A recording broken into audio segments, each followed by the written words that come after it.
오늘부터 베드로 후서를 몇 주간 동안 시리즈로 설교하려고 합니다. 베드로 전서를 마쳤는데요. 베드로 전서는 소아시아에 흩어져 있는 교회들로 하여금 외부의 압력과 또 핍박, 특별히 로마 제국의 네로 황제의 핍박을 어떻게 이길 수 있는가, 또 그 고난이 오히려 해가 아니고 복이 된다 하는 그런 내용들로 구성이 되어 있었고, 베드로 후서는 교회 자체 내에 이단들이나 거짓 선생들, 그런 사람들이 또 교회를 어지럽히고 있었는데 어떻게 대처해야 되는지를 말하고 있습니다. 베드로는 주후 65년과 66년경쯤에 로마에서 전도를 하고 있었는데 그때 이 베드로 후서를 기록했습니다. 베드로는 이 베드로 후서를 기록하고 난 얼마 후에 그는 순교를 하게 됩니다. 그러므로 이 베드로 후서는 베드로의 유언과 같은 말씀이라고 할 수 있습니다. 그러기에 참 간절하고 교회들로 하여금 잘 이 말씀을 잘 지켜서 어려운 시대를 잘 지나가라고 격려하는 그런 말씀입니다. 베드로 후서의 주제가 뭔가, 그것에 대해서는 오늘 설교의 제목이 베드로 후서의 주제라고 봅니다. 신성한 성품에 참여하는 삶. 신성한, 즉 신의 성품에, 하나님의 성품에 참여하는 삶을 사는 것, 이것이 이 베드로 후서의 주제라고 말할 수 있습니다. 그러면 신성한 성품에 참여하는 삶을 살려면 어떻게 하면 될까요? 첫째, 먼저 하나님과 구주 예수 그리스도의 의를 힘입는 삶이라는 것입니다. 우리 인간들은 아담의 범죄로 인해서 죄와 허물로 다 죽어 있습니다. 그런 영적으로 다 죽어 있는 건데, 그러므로 우리 인간에게는 죄가 있기 때문에 의가 없습니다. 이 의는 오를 의자, 한문으로 보면 오를 의인데, 성경에서는 의로운 삶을 말하는 것인데, 이 세상에 의인은 없나니 하나도 없도다. 그게 성경의 선언입니다. 다른 사람보다가 조금 선한 것 같고 착한 것 같고 그러지만은 하나님의 입장에서 보면 다 죄인이고 남보다가 조금 난 것 뿐이지. 그걸 이제 도토리 기적이라고 하는데, 다 의인은 없나니 하나도 없도다. 그래서 모든 사람이 죄를 범하였음에 하나님의 영광에 이르지 못하더니, 그 하나님의 영광, 그게 바로 하나님의 의를 말하는 것입니다. 그런 티도 흠도 없는 그 영광의 자리에 나가려면 한 사람도 나갈 수 있는 사람이 없다는 거예요. 하나님 영광의 하나님, 의로우신 하나님께로 갈 수 있는 자격자는 이 세상에 한 명도 없다는 것이지요. 그러나 의를 가지신 분은 하나님과 우리 주 예수 그리스도, 이 두 분만이 하나님의 의를 가지고 계시는 분들입니다. 그분에게는 영광으로 가득하십니다. 우리는 거룩하신 분입니다. 흠과 티가 없는 분들입니다. 의가 전혀 없는 죄인들이 의인이 되려면 어떻게 하면 될까요? 하나님과 예수 그리스도가 소유하고 있는 그 의를 공급받아야 돼요. 그 의를 우리가 부여받아야 됩니다. 그래야만이 그분들에게는 그게 풍성하기 때문에 그것을 공급받아야만이 우리가 의인이 되고 의로우시고 영광스러운 하나님께로 나아가서 부자관계가 되어서 영원토록 영생을 누리며 함께 살 수 있는 것이지요. 자, 로마서 3장 23절, 24절. 예, 다 같이 한번 읽어볼까요? 시작. 모든 사람이 죄를 범하였음에 하나님의 영광에 이르지 못하더니 그리스도 안에 있는 속량으로 말미암아 하나님의 은혜로 값없이 의롭다 하심을 얻은 자 되었느니라. 한 사람도 하나님께로 가야 되는데, 하나님께로 가야 구원받는 건데, 한 사람도 하나님 영광에 하나님께 갈 수 있는 자가 없다. 근데 누가 이걸 해결했냐면은 예수 그리스도 안에 있는 속량으로 말미암아. 속량받은 건 뭐지요? 속량이라는 것은 값을 지불하고 사왔다는 거예요. 예수님 자기 생명을 십자가에 내어주시고, 그리고 우리 죄인들을 다 죄값을 가진 우리 죄값을 지불하시고 사왔다는 것이. 이게 속량이라는 말. 값을 지불하고 사왔다. 그래서 우리는 하나님의 의의 자리에 나가게 되었고 예수 그리스도의 의를 힘입게 되었다는 것이지요. 성도는 하나님과 예수 그리스도의 의를 힘입어야 우리가 신의 성품에 도달할 수 있게 된다는 것이죠. 두 번째로는 우리가 하나님의 의가, 예수 그리스도의 의가 우리가 덧입으려면은, 또 그것을 공급받으려면은 우리에게 뭐가 필요합니까? 보배로운 믿음이 필요하다 그랬습니다. 근데 베드로는 참 우리가 가지고 있는 이 하나님께서 우리에게 선물로 주신 이 믿음이야말로 얼마나 보배로운 것인지, 보배와 똑같아요. 우리는 금은보화, 세상의 금은보화, 보물, 재물 이런 것들은 다 이게 유동적입니다. 있다가 없어지고 없다가도 있고 영원히 우리에게 있는 거 아닙니다. 그런데 믿음은 하나님이 예수 그리스도가 우리를 속량해 주셨다는 십자가의 복음, 그리고 부활의 복음을 믿는 그 믿음은 여러분 우리가 가진 게 아니에요. 하나님이 선물로 우리에게 주신 것이, 에베소서 2장 8절 말씀대로 너희가 그 은혜로 말미암아 믿음으로 구원을 얻었나니 이것이 너희에게서 난 것이 아니요 하나님의 선물이라 그랬어요. 하나님 선물을 우리가 받은 거면, 선물은 아무에게나 주는 거 아닙니다. 주는 사람 마음입니다. 하나님 우리를 은혜로 우리를 사랑하셔서 우리에게 귀한 구원의 은총을 우리에게 주셨는데 이 믿음을 우리에게 주셨어요. 그러므로 베드로는 이 믿음으로 인해서 얻는 그 놀라운 복, 어마어마한 복을 생각하면서 너희들도 우리와 똑같이 보배로운 믿음을 가진 너희들에게 이 편지를 쓰는 거다. 그러므로 예수 그리스도를 믿는 모든 사람들은 이 믿음을, 보배로운 믿음을 소유하고 있는 것입니다. 이 믿음이 이 세상에 어떤 것과도 비교할 수 없는 보배입니다. 세상에 금은보화나 재물은 이렇게 유동적이고 영원하지 않지만은 내 마음속에 심어준 그 믿음, 이거는 영원히 존재하는 겁니다. 할렐루야.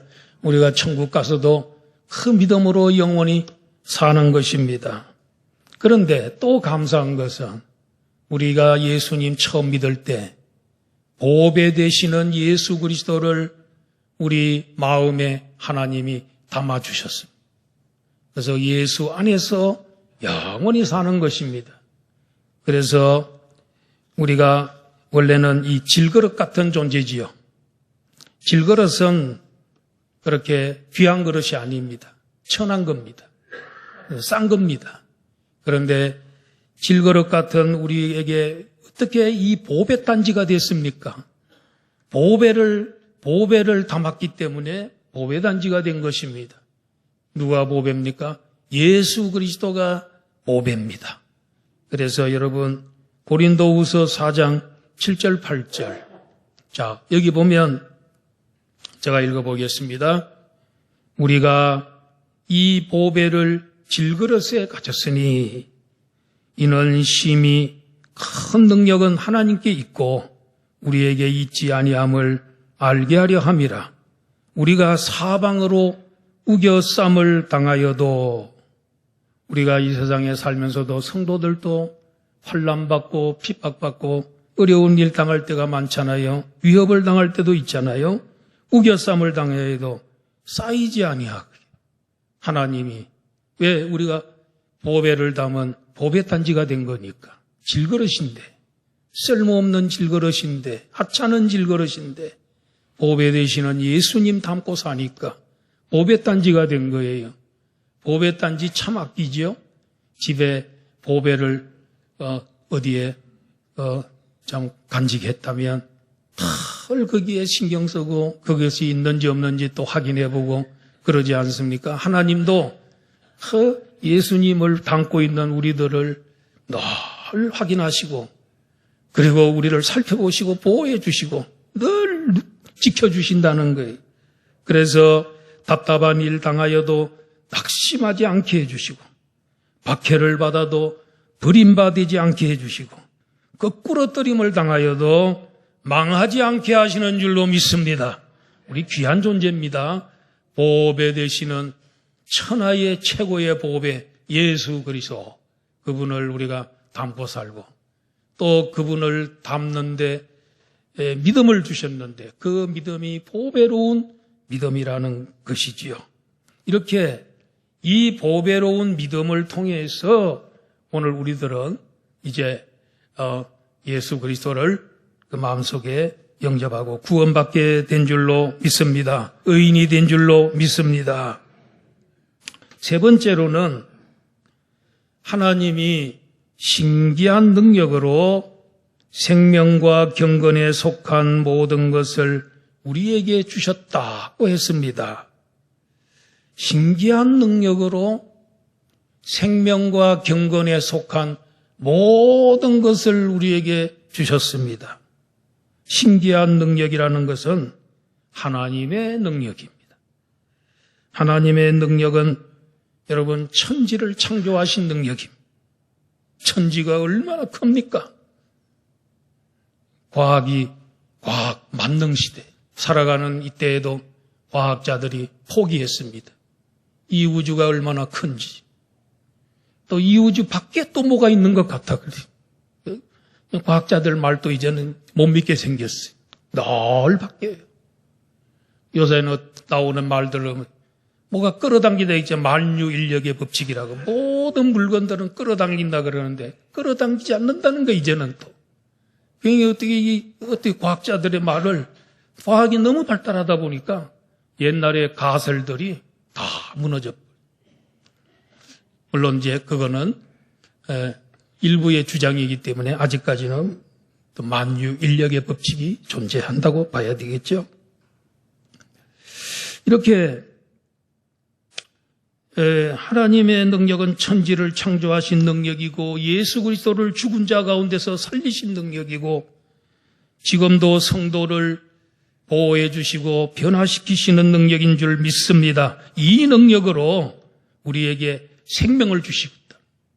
여기서 말하는 생명은 우리의 이 육신의 생명을 얘기하는 게 아니고 영원한 생명, 영생을 우리에게 주시고 경건에 속한 모든 것을 우리에게 주셨다 그랬습니다.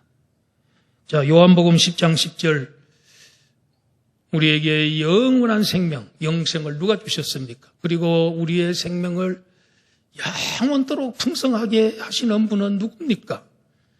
자, 10장 10절 다 같이 시작. 도둑이 오는 것은 도둑질하고 죽이고 멸망시키는 것뿐이요 내가 온 것은 양으로 생명을 얻게 하고 더 풍성히 얻게 하려는 것이라. 예수님 이 세상에 오신 목적은 목자로서 선한 목자로서 이 세상에 오셔서 양으로 하여금 생명을 얻게 하고, 요한복음에 나오는 생명은 전부 영생입니다. 헬라어로 조에라고 하는 영생으로 번역하면 됩니다. 우리나라 말로는 전부 생명이라 그랬지만은 헬라어에는 두 가지 생명이 있는데 비오스가 있습니다. 비오스는 바이오, 오늘 이 세상에서 말하는 바이오 있죠.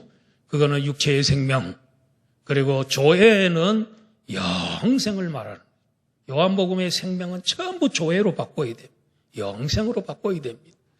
그러니까 내가 온 것은 너 양으로 생명을 얻게 하고, 물론 여기 양이 생명 얻는 거는 육신의 생명을 말하겠지만은, 그러나 영적인 의미로 보면 영생을 말하는 것이고, 더 풍성하게 우리의 생명을 풍성하게 하기 위해서 예수님이 이 세상에 오셨다는 것이죠.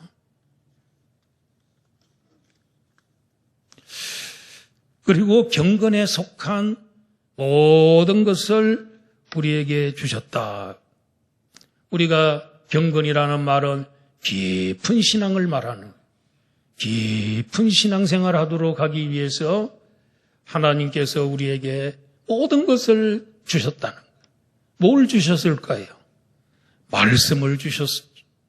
성령을 주시고, 교회를 주셨고, 신앙의 자유도 주셨고, 기도도 주셨고, 성도의 교제, 목장, 목사, 장로, 그리고 교인들, 주일학교 선생님들, 찬양대원들, 여러분 옆에 있는 모든 성도님들, 다 나의 경건을 위해서, 나의 깊은 신앙을 위해서 하나님이 허락한 선물이 모든 걸 다 줬어요. 근데 왜 신앙생활 제대로 안 하나요? 많은 사람들이 신앙생활 잘 못하고 신앙이 없는 이것을 남에게 탓으로 돌리는 경우가 참 많습니다. 그러나 그렇지 않습니다. 경건에 속한 모든 것을 우리에게 부어줬다 그랬습니다. 활용을 안 하기 때문에 그런 거죠. 활용을 하셔야 해요. 우리가 예배 시간마다 다 올라온다면 여러분 신앙이 풍성해집니다. 경건이 깊어집니다. 그리고 우리에게 필요한 모든 것을 활용하시기를 바랍니다. 어떤 분에게 최신 스마트폰을 사드렸습니다. 어르신에게. 그런데 이 스마트폰을 보면 그 안에 기능이요 수백 가지가 됩니다. 대표적인 기능을 보면 지도, 내비게이션 있죠. 은행 거래하는 거, 카메라, 번역기, 인터넷, AI라는 말은 인공지능이라는 말, 그리고 카톡, 또 성경 통독. 요새는 이 성경책 잘 안 갈아야 다니고 핸드폰 안에 성경 다 들어있으니까 번역도 여러 가지 다 들어있어요. 그것만 들고. 그러나 나는 지금까지 아직까지는 성경책 좀 들고 다녀라. 좀 무겁더라도 성경책 좀 다녀라. 성경책이 나이가 드니까 무겁더라고요. 젊었을 때는 하나도. 그래서 내가 연로하신 분들이 성경책 안 들고 교회 오면은 왜 성경책 안 두고 오냐. 내가 마무리하고 그랬어, 제가. 근데 요새 우리 집에서 한 10몇 분 걸리는데 여기까지 오는데 그 성경책 이거 들고 다니 무거워요, 이제는. 그래서 내가 괜히 야단 쳤구나, 그때. 그렇지만은 그래도 성경책 들고 다녀야 돼, 교인들은. 응? 성경책 들고 다녀야 돼. 자기 성경 갖고 다녀야 돼. 근데 목사님들도 이제 그 어디 모임 같은 데 보면 성경 안 들고 그냥 핸드폰만 가지고. 근데 나는 아직까지는 들고 다닙니다. 어디 노예 모임이나 어디 가면 이거 꼭 들고 다니. 그래도 역시 이 목사님은 이거 들고 다닌다고 아직까지 그러는데, 그래도 자기 성경 그건 들고 다니는 게 좋지 않나. 아직까지는 저는 성경이 익숙해요. 이 핸드폰 그거보다는. 저도 그거 많이 봅니다만은 익숙하지가 않아요. 여러분 사줬더니 수백 가지 기능이 있는데 이 어른은 딱 한 가지, 전화 거는 거 받는 거, 그것만 한단 말이에요. 풍성한 게 얼마나 많은데 핸드폰 속에. 저는 핸드폰으로 집에 모든 등이 켜져 있는 장에 그것도 끄기도 하고 하여튼 이런 것까지도 다 회사에 앉아가지고 그 집안에 지금 차가 들어오는 거 있죠. 자기 번호로 된 차가 들어와도 우리 아버지가 오늘 우리 집에 지금 아파트에 지금 들어오고 계시네. 이런 것까지도 다 보고 연락이 와요. 아버지, 어머니 오늘 집에 오셨죠? 이런 연락까지 다 오고. 참 좋은 시대입니다. 근데 삶을 풍요롭게 하잖아요. 우리가 경건생활 하는데 하나님께서 이것저것 다 마련해 놨어요. 그런데 내가 신앙생활 못하는 것은 누구 때문에 못한다 이러면 안 돼요. 네. 활용하세요. 다 활용하세요. 하나님이 경건하게 살 수 있는 모든 것을 우리에게 주셨습니다. 마음껏 활용하셨습니다. 우리는 종종 믿음이 약해서 환경이 어려워서라고 합니다. 아닙니다. 하나님이 모든 것을 이미 주셨는데 문제는 그것들을 활용하지 않기 때문에 그렇습니다. 우리 하나님 우리에게 기도의 능력을 주셨습니다. 성령 권능도 주신 줄 믿습니다. 다 줬어요. 여러분 기도하세요. 기도 활용하세요. 며칠 전에 우리 교회 새벽 기도 시간이에요. 어떤 여자분이 오셨어요. 딱 보니까 처음 보는 분이 오신 것 같아요. 왜 그분이요? 이렇게 통성기도 하다가 기도하시는데 나는 세상에 그렇게 영역 있는 분 처음 봤네. 얼마나 영역 있는지.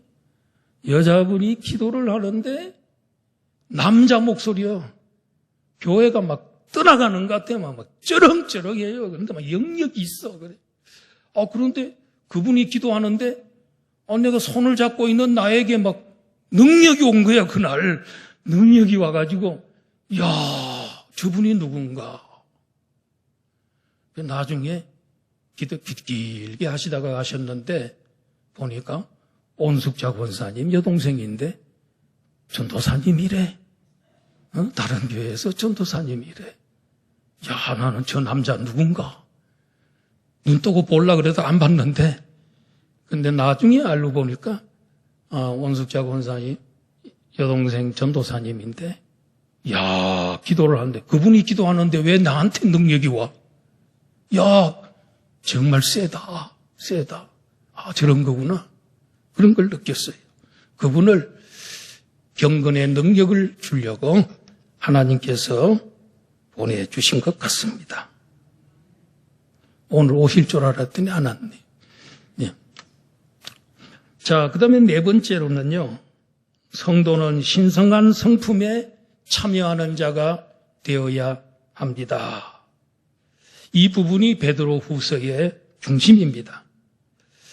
먼저 오해하면 안 되는 것은 신의 신성한 성품에 참여한다고 해서 내가 하나님이 된다. 그 말은 아닙니다.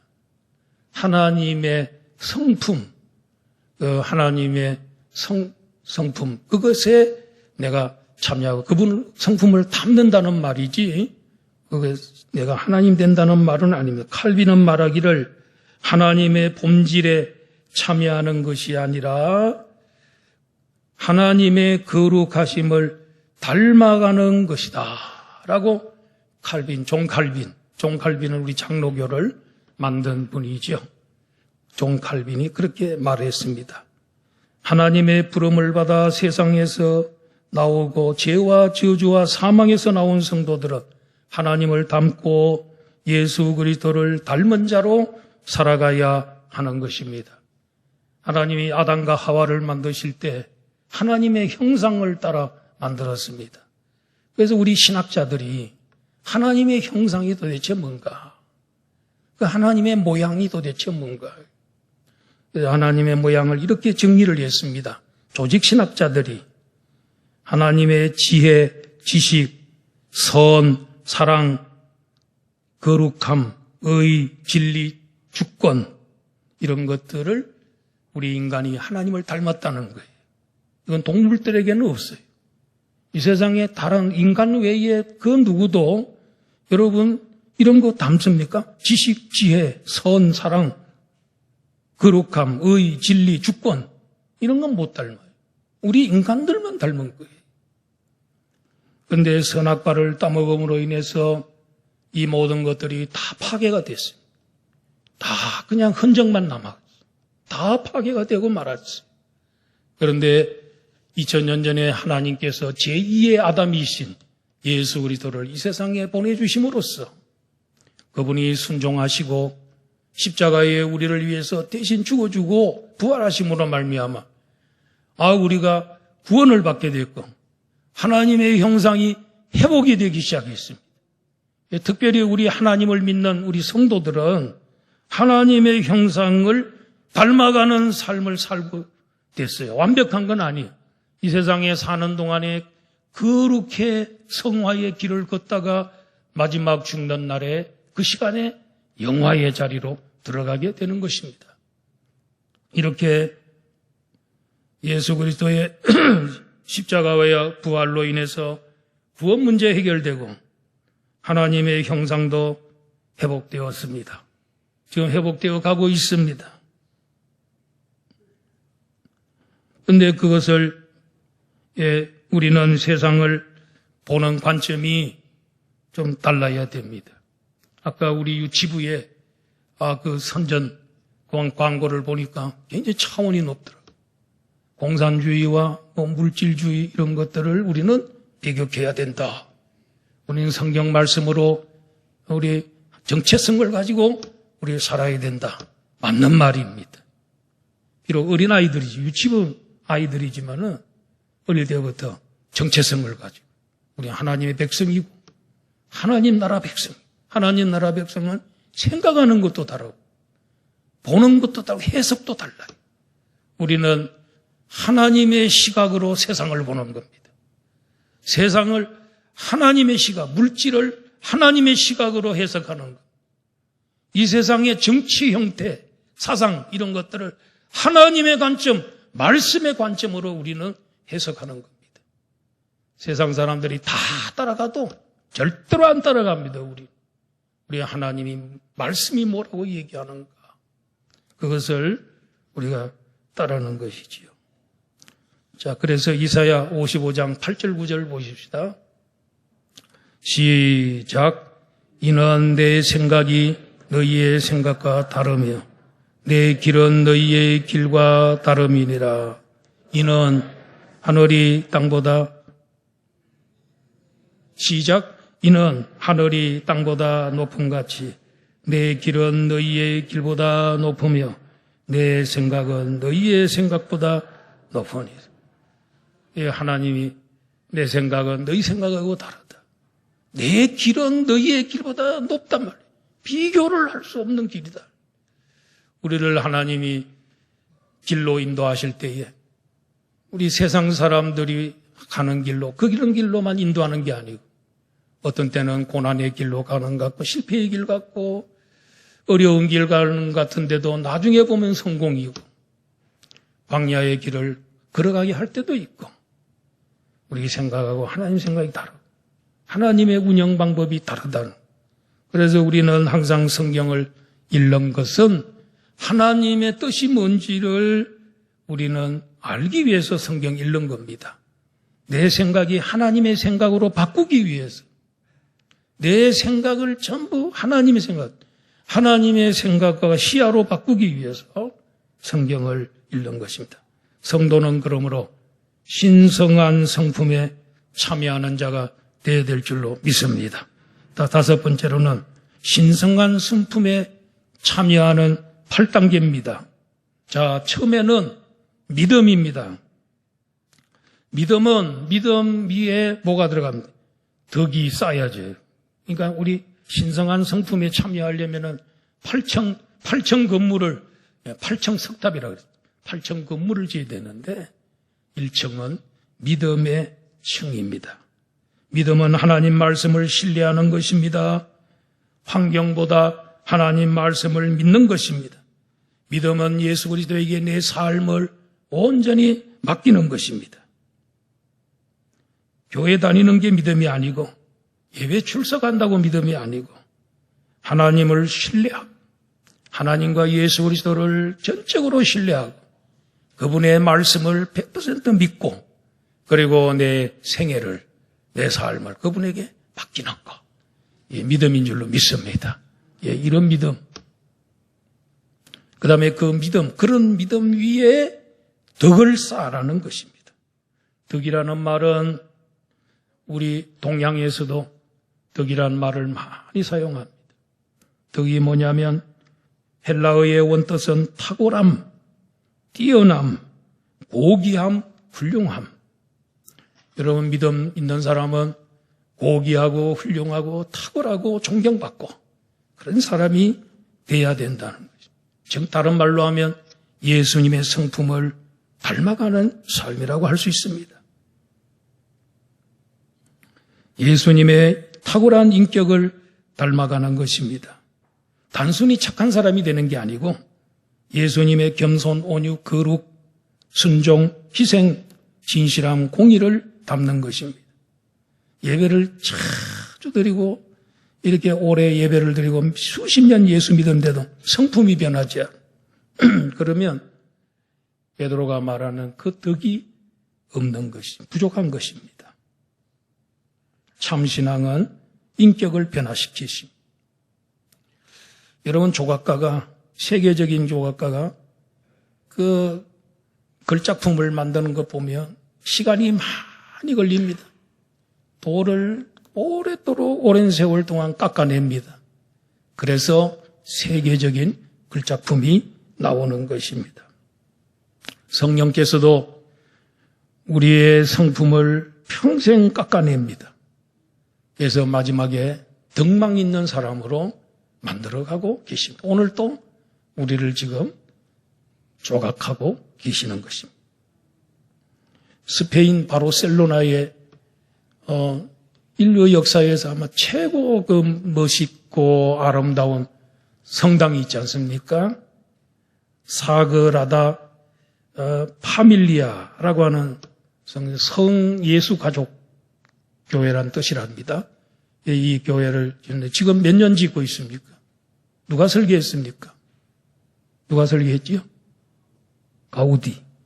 가우디라는 사람이 설계를 했는데 그 사람이 나중에는 직접 자기가 이제 총감독하면서 건축을 하는데 지금 몇 년째 짓냐면 144년째 지금 짓고 있습니다. 근데 그 성당의 가장 중앙에 예수 탑이 있습니다. 예수님의 첨탑 이게 있는데 제일 높은 172m 있습니다.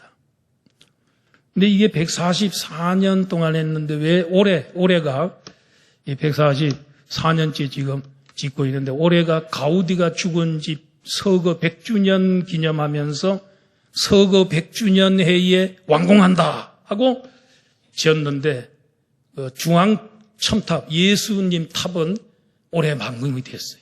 6월 10일 날에 준공식을 거대하게 교황도 오고 이래갖고 했다고 합니다. 이 건물을 보러 스페인 가는 거 아니겠어요? 얼마나 정성을 들여서 얼마나 오랜 세월 동안 아름답게 지었는지 그런 것 같습니다. 우리 하나님도 우리를 만드실 때 대기만성이라는 말이 있습니다. 대기, 큰 그릇은 만성, 오랜 세월에 완성이 된다. 큰 그릇은요, 오랜 그 만드는 데 시간이 걸려요. 근데 작은 그릇은 금방 만들어요. 근데 이 말은 무슨 말이냐면 큰 인물일수록 많은 시간 연단을 거치고 훈련을 받고 그렇게 함으로써 드디어 이 큰 인물이 나온다는 거예요. 여러분들 지금 하나님께서 큰 인물로 쓰시고 계시고 그렇게 하시려고 연단시키시고 여러분들을 큰 그릇으로 만들고 계시는 줄로 믿습니다. 예. 그 다음에 뭐가 필요합니까? 지식이 필요합니다. 지식을 헬라어로는 그노시스라고 합니다. 다른 건 잘 몰라도 여러분 헬라어의 지식이 뭐라고요? 그노시스. 이거는 좀 알아주시면 좋을 것 같아요. 지식은 하나님의 뜻을 분별하는 영적인 통찰력입니다. 왜 지식 다음에 나올까요? 왜 덕 다음에 지식이 나올까요? 사람이 착하기만 하면은 속기 쉽다는 것입니다. 분별력도 있어야 된다는 것입니다. 거짓 교사들이 성경을 왜곡하기 때문입니다. 지식은 진리를 분별하는 능력입니다. 성경을 모르면서 신앙생활하면 이단에 휩쓸리기 쉽습니다. 지식이 위해 뭐가 또 필요해요? 절제가 필요합니다. 지식은 사람을 교만하게 만듭니다. 지식 많은 사람들은 아주 교만하기 쉽습니다. 다 그런 건 아니에요. 그런데 그 지식에는 절제가 필요하기 때문에, 교만하기 때문에 절제가 필요합니다. 성도는 입을 절제하고, 화를 절제하고, 욕망을 절제하고, 돈 욕심 절제하고, 시간을 절제하고, 절제할 게 많죠. 여러분 어느 부분에 절제가 필요합니까? 절제 많이 하셔야 돼요. 거짓 교사들은 자기 욕망대로 막 삽니다. 그러나 참된 성도는 성령의 능력으로 자신을 다스립니다. 자동차가 아무리 좋아도 브레이크가 좋지 않으면 위험합니다. 브레이크가 좋아야 됩니다. 절제는 신앙의 브레이크와 같습니다. 절제가 있어야 합니다. 그 다음에 절제 위에는 인내가 필요합니다. 끝까지 견디는 겁니다. 힘들다고 도망가지 않는 것입니다. 평생 절제하려면 인내가 필요합니다. 성경에 유명한 인물들은 다 여러분 인내의 사람들이었어요. 요업이 그랬고 요셉이 그랬고 모세가 그렇고 다윗이 그렇고 바울이 그렇습니다. 모두 인내의 거장들입니다. 인내는 고난 속에서도 약속을 붙드는 것입니다. 여러분 기도해도 응답이 빨리 오지 않습니다. 그래도 기다려야 돼요. 그것이 인내입니다. 인내 위에 경건을 쌓아야 됩니다. 하나님을 경외하는 삶입니다.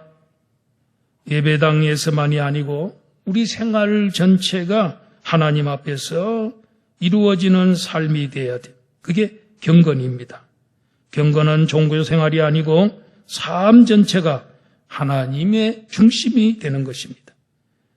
직장에서도 가정에서도 혼자 있을 때도 하나님을 의식하며 살아야 할 것입니다. 그 다음에는 7번째 형제 우애입니다. 형제의 우애를 헬라어로 필라델비아 들어보셨죠?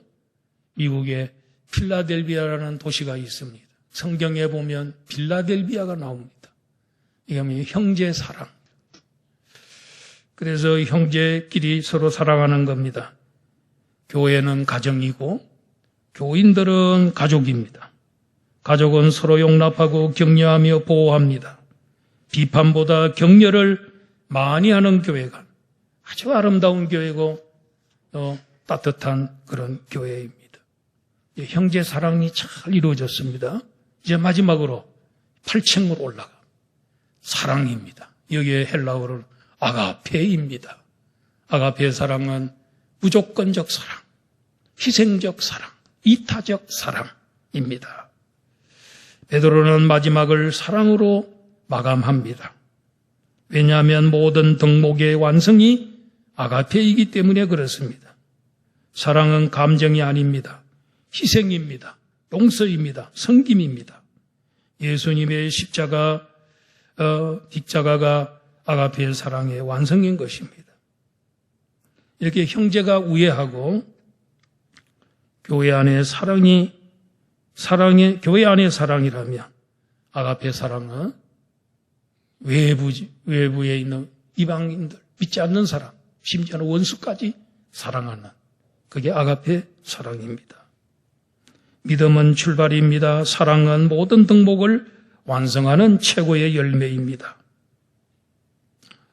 마지막 6번은 신성한 성품에 흡족하면 열매 맺는 삶이다. 열매가 많이 맺어진다. 신성한 이 8가지가 풍성한 사람은 삶에 열매가 많습니다. 그리고 실족하지 않습니다. 신성한 성품에 굳게 서면 그리스도의 영원한 나라에 들어감을 넉넉히 주신다. 그랬습니다. 하나님 나라에 들어갈 때도 겨우 들어가는 게 아니고 우리 하나님께서 아주 넉넉하게 기쁜 마음으로 즐거운 마음으로 빨리 들어와라 하면서 맞아주신다는 것입니다. 오늘 무슨 설교 들었죠? 설교 제목이 뭐죠? 신성한 성품에 참여하는 삶. 여러분 그렇게 사시면요, 우리 하나님의 나라에 넉넉하게 들어가도록 우리 하나님께서 은혜를 부어주십니다. 믿음으로 성령 신의 성품에 8가지 이 덕목을, 이게 하나님의 형상인데 하나님의 형상을 따라 지음받았으니까 이걸 잘 감당해서 우리 하나님의 형상을 지니고 살아가는, 그래서 열매 많이 맺으시고 하나님 나라에 넉넉히 들어가는 그런 성도가 되기를 주의 이름으로 축원합니다. 기도하겠습니다.